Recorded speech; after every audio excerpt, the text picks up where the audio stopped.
Avertissement. Ce qui suit est une retranscription intégrale et véridique du procès fédéral opposant Sean Diddy Combs à 50 Cent et à Cassie, rapporté par Inner City Press. Public averti, préparez-vous à découvrir des révélations explosives et à ressentir chaque battement de cœur dans une salle d'audience où l'équilibre du pouvoir vacille. Le silence dans la salle d'audience était presque étouffant. Pas un mot, pas un souffle, rien. Juste une tension sourde qui gonflait lentement, comme une tempête prête à éclater. Sean Diddy Combs, assis au banc des accusés, fixait le sol. Son regard ne bougeait pas. Pas un clignement, pas un tic nerveux, comme si en évitant les yeux du monde, il pouvait ignorer le poids écrasant de ce procès devenu désastre public. Mais ce 5e jour allait tout faire voler en éclats.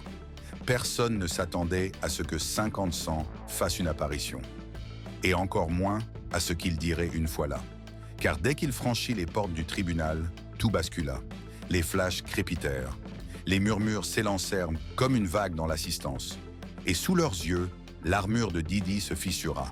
Depuis des années, 50 Cent faisait partie des rares à critiquer Diddy ouvertement. Il le faisait sur les réseaux, dans des interviews, à travers des messages sibyllins. Mais cette fois, il ne se contentait plus de provoquer à distance. Il entrait dans l'arène. Il venait pour Cassie. Il venait dire la vérité. Et cette vérité allait allumer une mèche. Des fichiers secrets allaient ressurgir. Des réputations allaient être brisées. Un empire allait chanceler. C'est ici que tout a commencé. Quand 50 centimes est entré dans la salle d'audience. Ce 5e jour. Ce jour-là, tout devait se dérouler comme prévu. Du moins en apparence. Cassie devait remonter à la barre pour répondre à un contre-interrogatoire. La défense, ébranlée par les révélations de la veille et une vidéo accablante, comptait reprendre la main. Diddy, lui, était arrivé tôt, entouré de son équipe juridique et renforcé par une sécurité visiblement plus présente qu'à l'accoutumée. Il arborait ce masque habituel de contrôle glacial. Mais l'ambiance, elle, trahissait quelque chose. Une tension vibrante, presque électrique, comme un présage. Puis les portes du fond s'ouvrirent. 50 Cent entra. Costume gris ajusté, lunettes sombres, démarche lente mais assurée. Il ne regardait personne. Et pourtant, tous les regards convergèrent vers lui. Le moindre bruissement de papier s'évanouit. Le silence devint total. Même l'avocat de Cassie tourna la tête. Diddy, lui, se figea. Il resta une seconde sans réagir, comme figé dans le temps. Car personne ne pensait qu'il viendrait. Pas ici, pas en chair et en os. Cela faisait des semaines qu'il balançait des messages ambigus sur les réseaux, qu'il exhumait de vieilles interviews, qu'il insinuait sans jamais accuser frontalement. Mais aujourd'hui, il passait à l'acte. Il était là, et il ne disait rien. Il s'assit simplement au fond, croisa les bras et fixa Diddy, sans ciller, sans un mot. La panique s'installa immédiatement chez les avocats de la défense. On chuchotait à l'oreille de Diddy, on échangeait des documents à la hâte, mais lui ne bougeait pas. Il regardait 50 centimes droit dans les yeux, comme s'il voyait surgir un fantôme du passé, un souvenir refoulé qui remontait brutalement à la surface. La juge remarqua sa présence. Un simple hochement de tête dans sa direction. Puis elle reprit la séance comme si de rien n'était. Mais plus rien n'était pareil. Les témoins affirment que le visage de Diddy changea immédiatement. Sa mâchoire se crispa. Ses mains, qui étaient posées tranquillement quelques minutes plus tôt, se mirent à trembler. Il savait. 50 n'était pas venu pour faire de la figuration. Il avait quelque chose à dire, et tout le monde allait l'entendre. Lorsque la pause déjeuner fut annoncée, les journalistes se précipitèrent hors du tribunal. Les caméras s'installèrent, les micros se tendirent. Tous attendaient une seule chose, que 50 Cent parle. Et il parla. Sa voix était posée, claire, dénuée de toute provocation. Mais chaque mot portait un coup. « Je suis ici parce que j'ai vu cette industrie protéger les mauvaises personnes pendant trop longtemps, » dit-il. Cassie est courageuse de faire ce qu'elle fait. Elle n'est plus seule, pas tant que je suis là. Ce n'était pas une simple déclaration. C'était une offensive, un coup de tonnerre. 50 Cent expliqua qu'il avait vu des choses étranges pendant des années, des comportements dérangeants, des signaux qu'on avait tous préféré ignorer. Ce que certains prenaient pour des excentricités, ils le voyaient maintenant pour ce que c'était vraiment. Du pouvoir mal utilisé, du silence acheté. Tout le monde savait que quelque chose clochait, lança-t-il. Mais personne ne disait rien. Parce que Didi avait le pouvoir. Parce qu'il pouvait ruiner des carrières. Puis il lâcha la bombe. Cela faisait des semaines qu'il travaillait en coulisses avec l'équipe de Cassie. Il avait fourni des documents, des photos anciennes, des relevés téléphoniques, même une déclaration d'un ancien garde du corps. Ce dernier affirmait avoir été témoin de scènes troublantes lors de soirées privées organisées par Didi.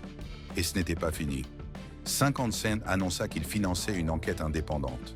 Des détectives privés allaient fouiller dans le passé de Didi. Pas pour les clics, pas pour les réseaux. Parce que trop de gens ont été blessés, dit-il, et parce que trop ont encore peur.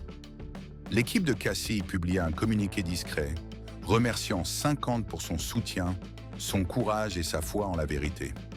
Du côté de Didi, on tenta de minimiser. Ses avocats qualifièrent l'apparition de coup médiatique. Mais leur visage trahissait une inquiétude bien réelle.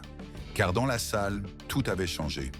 De retour dans la salle d'audience, l'atmosphère était devenue suffocante. Didi refusait de lever les yeux vers le public. Ses doigts tapaient nerveusement la table. Sa respiration était lourde. À quelques mètres de lui, 50 Cent, impassible, les bras croisés, observait. Sans un mot. Mais sa seule présence suffisait à faire vaciller l'équilibre. La défense, visiblement ébranlée, demanda un aparté privé avec la juge. Dans les couloirs, les rumeurs couraient. Allait-il demander une interdiction de commentaires publics? Un bâillon juridique? Mais c'était déjà trop tard. Les vidéos du discours de 50 Cent à la sortie du tribunal circulaient partout. En quelques heures, elles devenaient virales. Des célébrités qui étaient restées muettes jusqu'alors commencèrent à bouger. Certaines repartageaient la plainte initiale de Cassie. D'autres publiaient des messages codés. Le mur du silence se fissurait. Et c'était 50 Cent qui avait lancé la première pierre. Quand la cour reprit, Cassie remonta à la barre. Mais ce n'était plus la même femme. Elle entra plus droite, plus ancrée. Quelque chose avait changé. Une lumière nouvelle, plus vive, brillait dans ses yeux. Elle n'était plus isolée. Elle avait été entendue. Et cette force intérieure, tout le monde la ressentit. Elle parla avec calme, mais avec une intensité qu'on ne lui avait jamais vue. Ses souvenirs, elle ne les récitait plus comme des blessures, mais comme des preuves. Chaque mot devenait une arme, chaque détail, un clou enfoncé dans le mensonge. Elle confirma qu'elle avait partagé des éléments avec l'équipe de 50 Cent, des messages, des enregistrements, des chronologies, et surtout que depuis son intervention publique, d'autres témoins avaient décidé de parler. D'autres voix brisées se levaient. Et puis, elle lâcha cette phrase, les yeux fixés sur les jurés. « Je n'ai plus peur, pas maintenant que des gens m'écoutent. » Ce qu'elle révéla ensuite laissa la salle sans voix. Elle évoqua un voyage dans les Hamptons en 2017.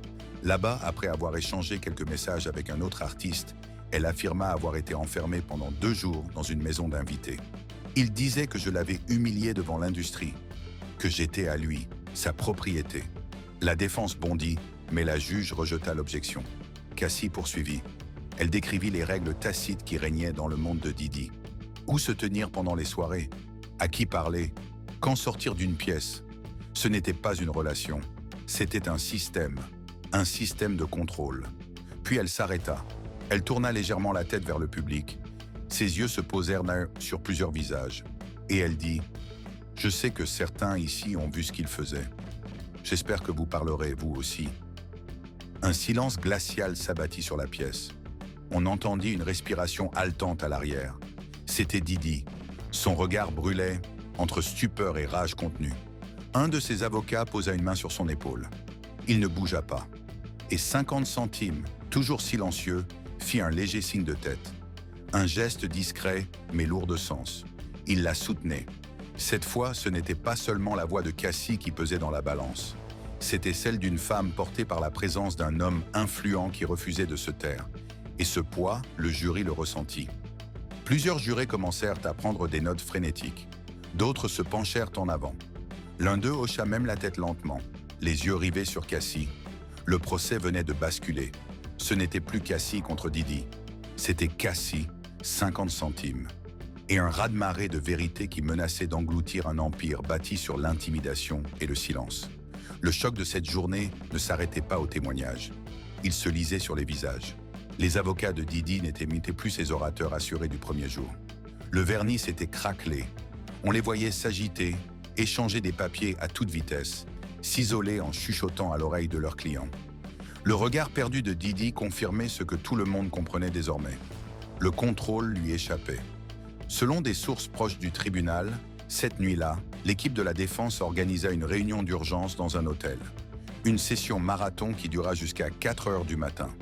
Le ton était tendu. Fallait-il continuer à tout nier ou changer de stratégie?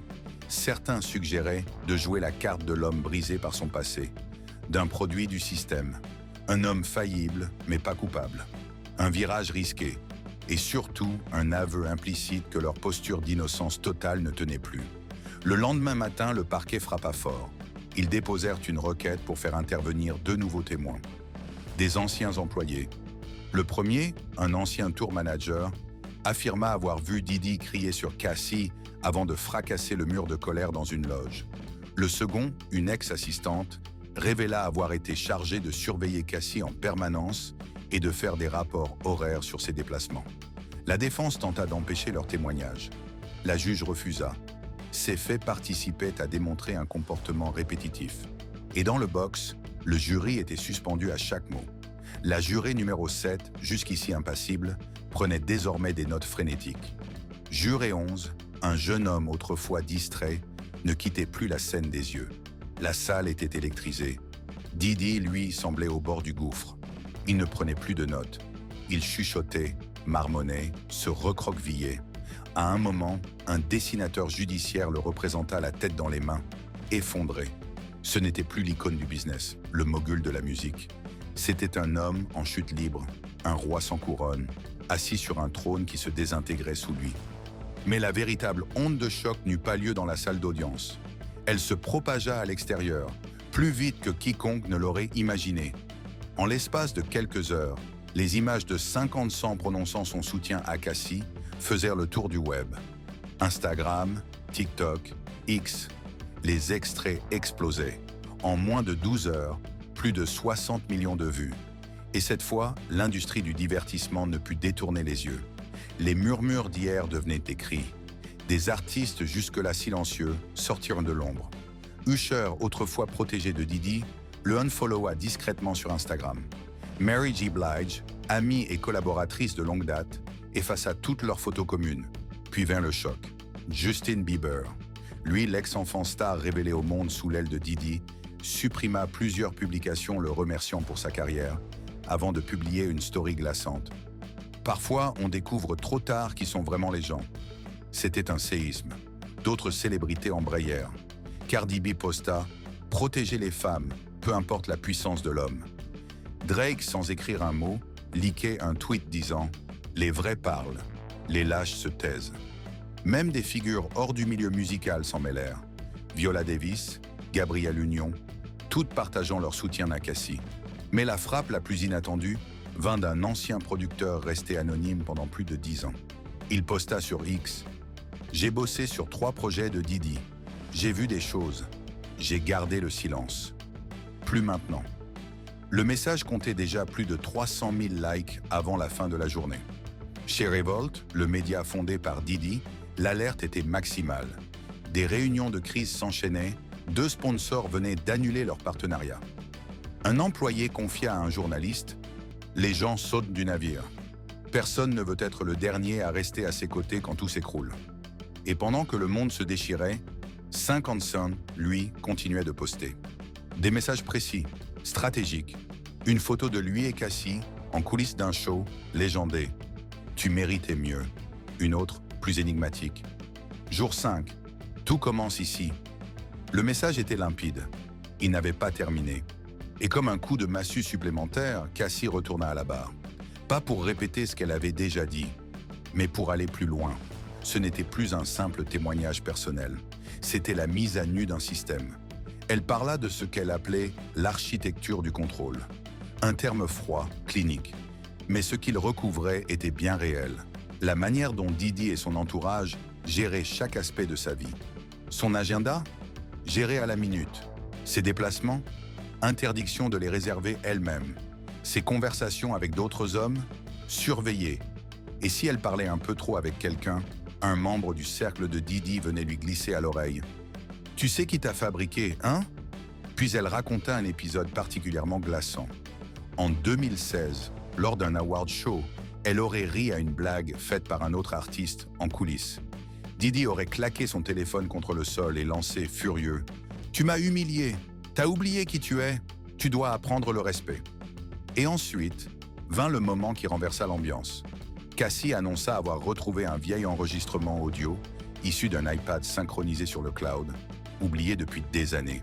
Avec l'accord de la juge, l'audio fut diffusé à haute voix dans la salle. C'était la voix de Didi. « Me teste pas, Cass. Tu sais ce qui arrive quand tu me pousses. » Une phrase et un frisson glacial dans la pièce. Personne ne bougea.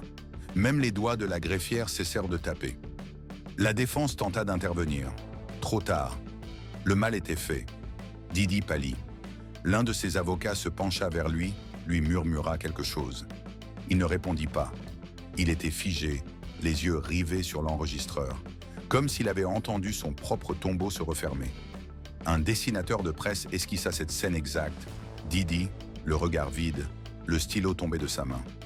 À la fin de cette journée, même les derniers soutiens de Didi, ceux qui le défendaient bec et ongles depuis le début, semblaient hésitants. Le masque de l'homme cool, maître de lui, stratège, s'était définitivement effondré. Cassie, elle, était restée debout, solide, et le monde désormais écoutait. Pourtant, ce 5e jour n'était pas encore terminé. Et avant même qu'il ne commence, les signes étaient là. Quelque chose de monumental allait se produire. La veille au soir, un post énigmatique de Justin Bieber avait affolé les réseaux. Le tribunal, au petit matin, ressemblait à une forteresse. Les agents de sécurité en surnombre. Les journalistes fébriles. Les murmures. Il va se passer un truc aujourd'hui. Et ils avaient de raison. À 10h13, sans escorte, sans prévenir, 50 sang entra par la grande porte. Pas par une issue secondaire. Pas entouré de gardes du corps. Seul, un costume noir impeccable, lunettes sombres, une démarche qui ne trahissait aucun doute. Il avança lentement, au centre de l'allée, comme s'il descendait une scène. Il ne salua personne, ne parla à personne. Mais dès cet instant, l'ambiance changea, instantanément. Ce n'était plus un procès, c'était devenu un événement. Didi le vit tout de suite. Son visage se tendit. Il se pencha vers son avocat, glissa quelques mots à voix basse. Ses doigts, calmes quelques secondes plus tôt, s'agrippèrent à la table. Même la procureure le remarqua. Elle s'arrêta brièvement de marcher dans la salle, observant la scène. Elle ne dit rien. Elle n'avait pas besoin. Tout le monde comprenait. Cassie, elle aussi, tourna brièvement les yeux vers 50. Pas de sourire, pas de geste, mais un regard. Et ce regard, tout le monde le vit. Les avocats de la défense s'agitèrent aussitôt. Ils chuchotaient, échangèrent des notes dans la panique. Didi jetait des coups d'œil nerveux derrière lui, comme pour vérifier que cette apparition n'était pas un cauchemar. Et 50 centimes, lui, restait assis, calme, fermé, présent. Il n'avait rien à prouver. Il était là pour être vu. Et ce qui arriva ensuite, personne ne l'avait vu venir. Pas même 50 cents. Durant l'après-midi, Cassie poursuivit son témoignage. Elle revint sur un événement de 2018, survenu dans la résidence privée de Didi à Miami. Elle raconta avoir été enfermée dans une pièce pendant plus de 24 heures. Son crime? Avoir discuté avec un autre cadre de l'industrie musicale. À mesure qu'elle racontait les détails, quelque chose se brisait du côté de Didi. Il se mit à secouer la tête, puis à murmurer à son avocat.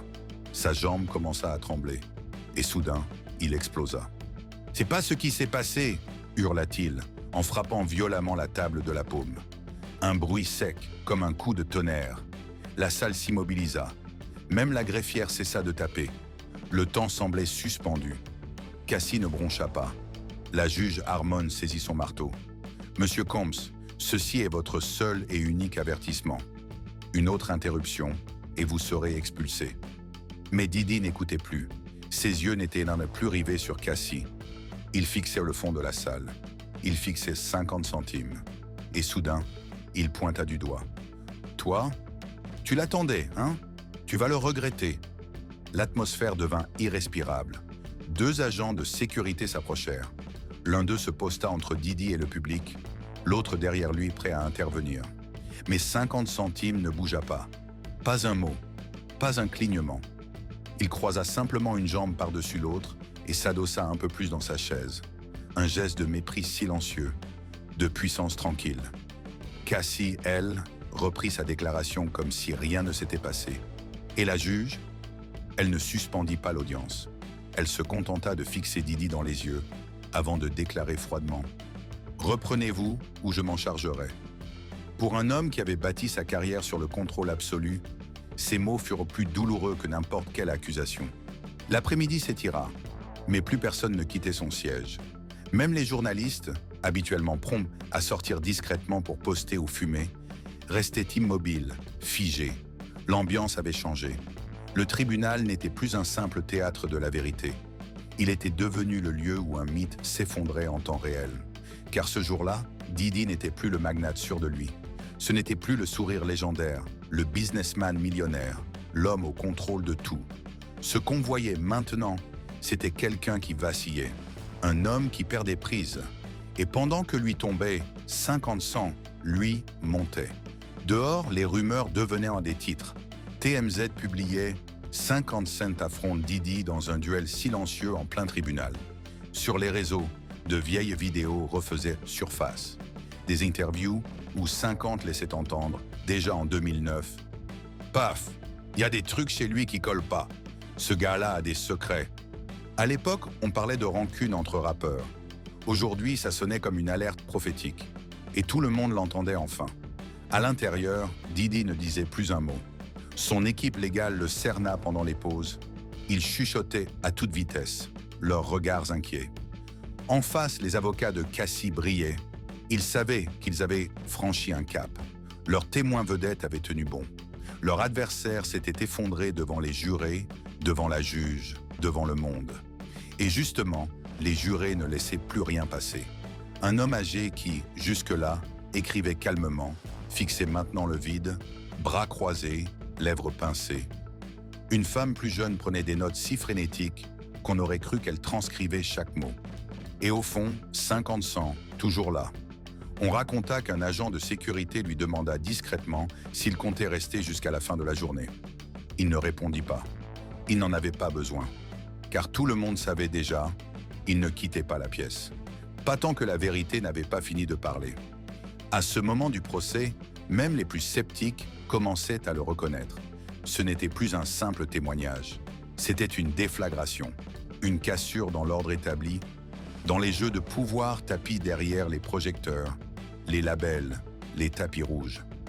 Ce que Cassie livrait à la barre, ce n'était pas seulement sa propre douleur.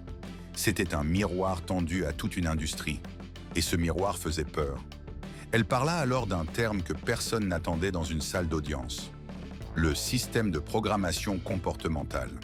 C'est ainsi qu'elle nommait le mécanisme de contrôle auquel elle avait été soumise. Elle expliqua comment ses déplacements, ses relations, sa tenue vestimentaire, ses horaires, ses repas, tout était orchestré. Elle raconta comment, dans le cercle de Didi, il n'y avait pas d'amour, mais de la surveillance, des ordres, de la peur.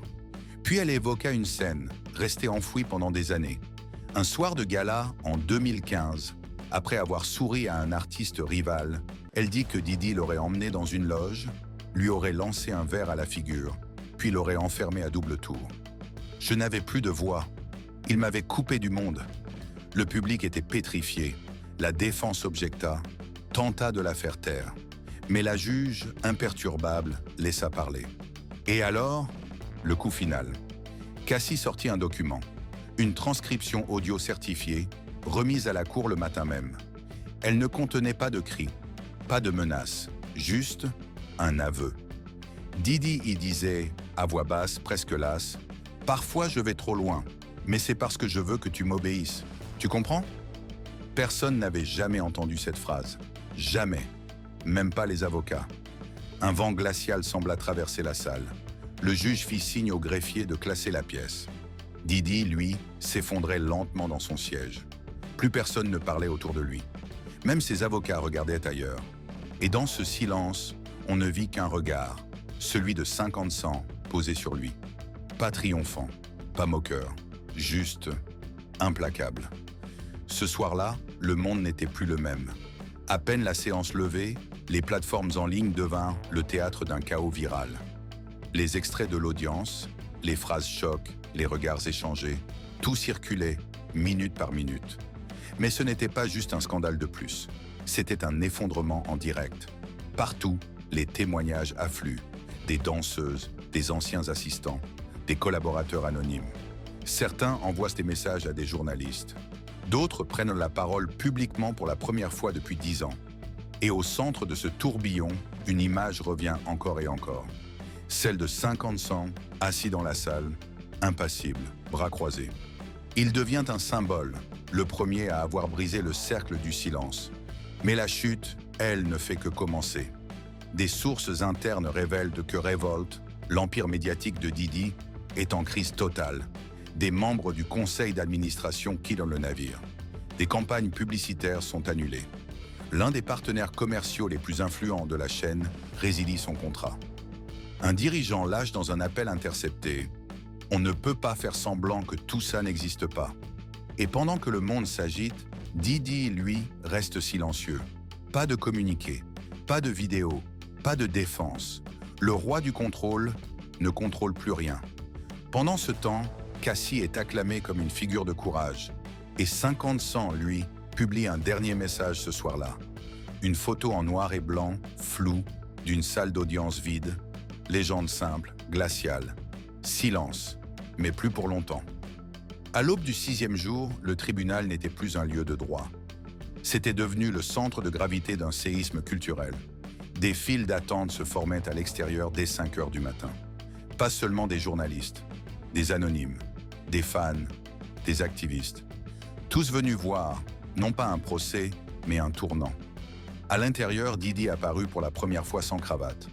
Les traits tirés, le visage blafard, comme vidé. Il ne salua personne. Il s'assit, la nuque courbée, les épaules lourdes. En face, Cassie entra. Pas un mot, pas un regard pour l'accuser, mais chaque pas résonnait comme un acte de résistance. Et 50 centimes, toujours là, même siège, même posture, comme une sentinelle. La juge Harmon annonça que de nouveaux éléments seraient examinés aujourd'hui. Parmi eux, une ancienne assistante personnelle qui confirma avoir vu Cassie en détresse à plusieurs reprises. Un rapport interne, rédigé par un responsable de sécurité privée, évoquant des comportements anormaux lors d'événements organisés par Didi. Mais le moment le plus saisissant arriva en milieu de matinée.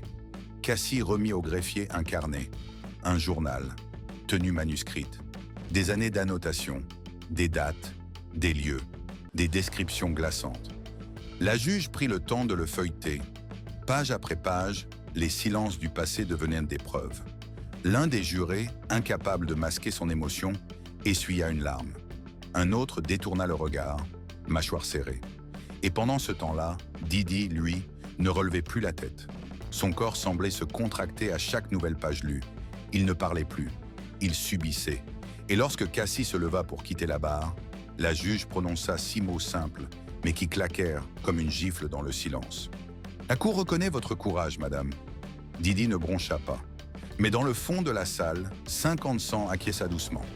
L'après-midi s'ouvrit dans un calme étrange. Mais ce calme, personne ne l'interprétait comme une accalmie. C'était l'œil du cyclone. La défense, qui jusque-là multipliait les objections et les interruptions, resta muette. On aurait dit une équipe déconnectée, dépassée par l'ampleur de ce qu'elle avait elle-même sous-estimé. À 14h18, un témoin clé fut appelé à la barre. Un homme discret, veste brune, cravate mal nouée, un ancien membre du staff logistique privé de Didi. Il travailla pour lui entre 2014 et 2019. Sa voix tremblait. Mais ses mots, eux, frappaient en eux comme des lames. Il parle de soirées fermeture totale, où les téléphones étaient confisqués. Il évoqua des jeunes femmes, tenues à l'écart, dont Cassie faisait partie. Il parle de commandes passées par Didi lui-même, des caméras installées dans des endroits non conventionnels, des pièces verrouillées de l'intérieur, des consignes strictes à la sécurité. Et puis, il raconta un incident. Une nuit de 2017, dans une villa de Los Angeles. Cassie aurait tenté de partir, mais la voiture qu'elle pensait avoir réservée n'était jamais arrivée. Parce que lui, l'homme à la barre, avait reçu l'ordre de l'annuler. Sur demande directe de Didi. Dans le silence, un murmure glissa. « Détention !» La défense tenta d'intervenir. La juge leva la main. « Laissez-le terminer. » Et quand il termina, ce fut par une phrase qui coupa le souffle à toute la salle. Je n'ai jamais revu Cassie après cette nuit-là, jusqu'à aujourd'hui. À cet instant, Cassie baissa la tête. 50 Cent, bras croisés, l'a fixé. Mais son regard n'était pas de compassion, c'était de respect. Et Didi, il souffla. Un soupir, long, fatigué, abandonné. Le juge annonça une pause. Et dans les couloirs, la presse courait déjà. Les chaînes nationales coupaient leur programme. Les bannières défilaient. Jour 6, le procès de Didi bascule dans le cauchemar. Ce que vous venez d'entendre n'est pas une fiction.